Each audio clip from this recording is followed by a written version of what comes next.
I found that the majority of your days are hard.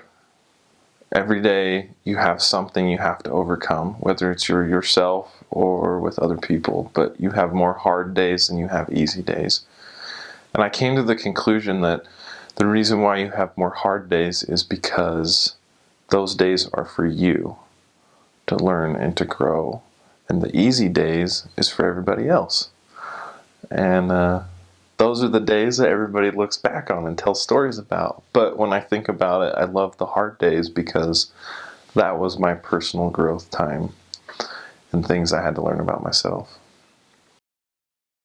Me and my companion walked into this kind of apartment-y type trailer complex and instantly felt the spirit leave. And I had been downtown Nashville, I had been in the projects, I had seen gangs, and never had felt a spiritual withdrawal like we felt when we walked into this place. And this was like out in the country, kind of. Didn't question it, turned around and left. So the city to me was like a super safe place, but that place out in the country never went back to. It was pretty scary when that happened. A couple funny experiences would be knocking on the door and having someone either poke their head around the side because they didn't have any clothes on, or we actually had a lady answer the door holding her pants in her hand. I don't know why she didn't just put her pants on before she opened the door, but that happens. So kind of learned how to jive a little bit in the projects. Like, we'd always be like, oh, when's a good time to come visit with you? That's kind of a new skill picked up. Had the Spanish missionaries teach me how to contact people in Spanish, so we could throw them some referrals when we ran into different people.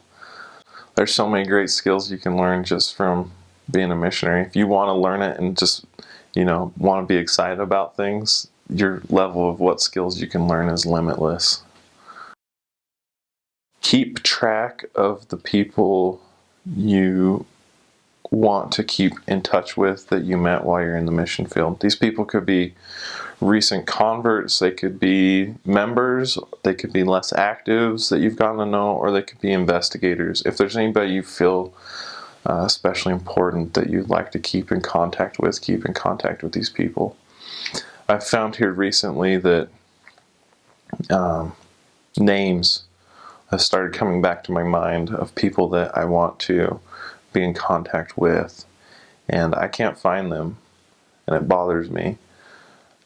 Just getting someone's Facebook information isn't going to cut it. I mean, you gotta have a name, address, phone numbers, email, and what's cool is if you put it into a journal as a record for yourself of all these people, then you just have them write you a note at the end of how much they appreciated you being there, and you take that home with you and use that as your source to keep in contact with your people. So that's one thing I wish I would have done, and I think about it quite a bit. We received a phone call of a kid. He said, hey, I found this book outside my door and it had your guys' name in it and I wanted to return it to you.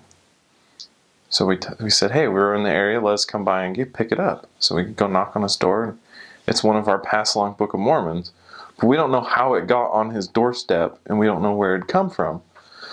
And lo and behold, my name and my companion's name were in the book. And I looked at the young man, his name is Dwight. I said, Dwight, how did you find this book? He said, I don't know. When I got home, it was just sitting outside my door.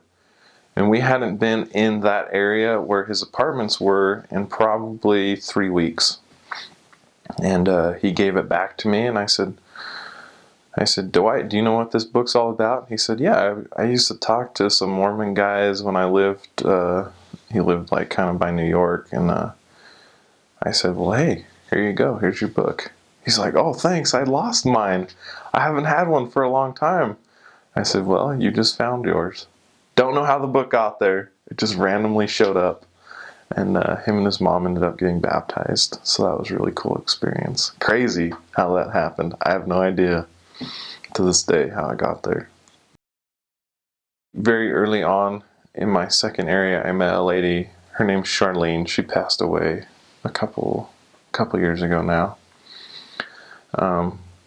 we found her out of an area book piece as we were trying to pull this area back together to open it.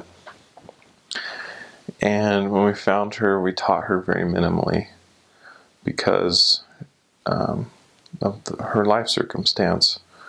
She was an alcoholic from the age of 13.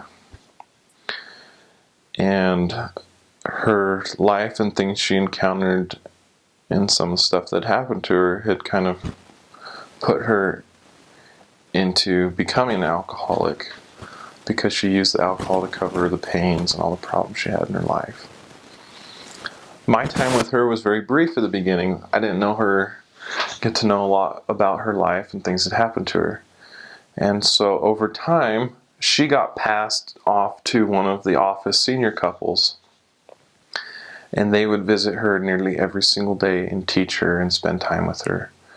And so then almost a year and a half later, I came back around when I served in another area in the same city at Franklin, and she had moved into that area I was now in.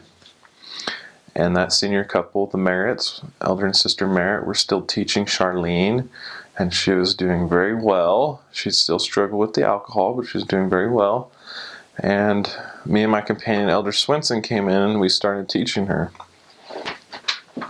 And in one of the lessons, we felt very impressed to say, Charlene, we want you to take out a piece of paper and write down everything on that paper that you love to do, that you enjoy doing in life.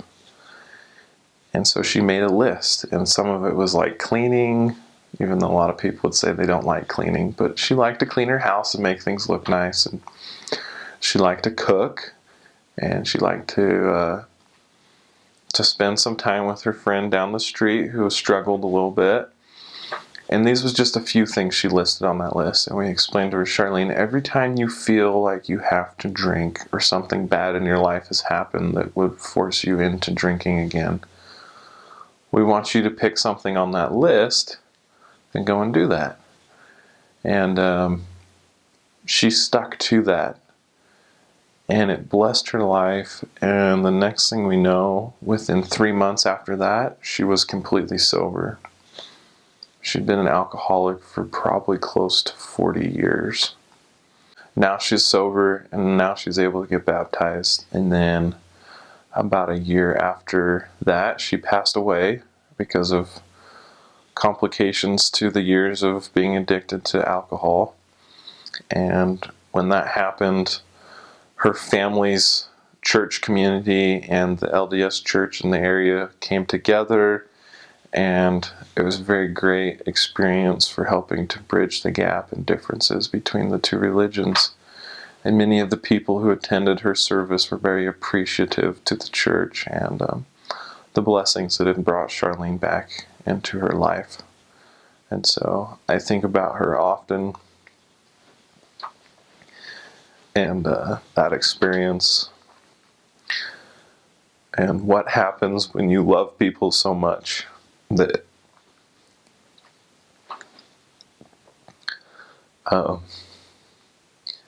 you let the Spirit guide you in your teaching to bless their lives. And when they use their agency to choose to act on those blessings, the changes that can take place are absolutely amazing.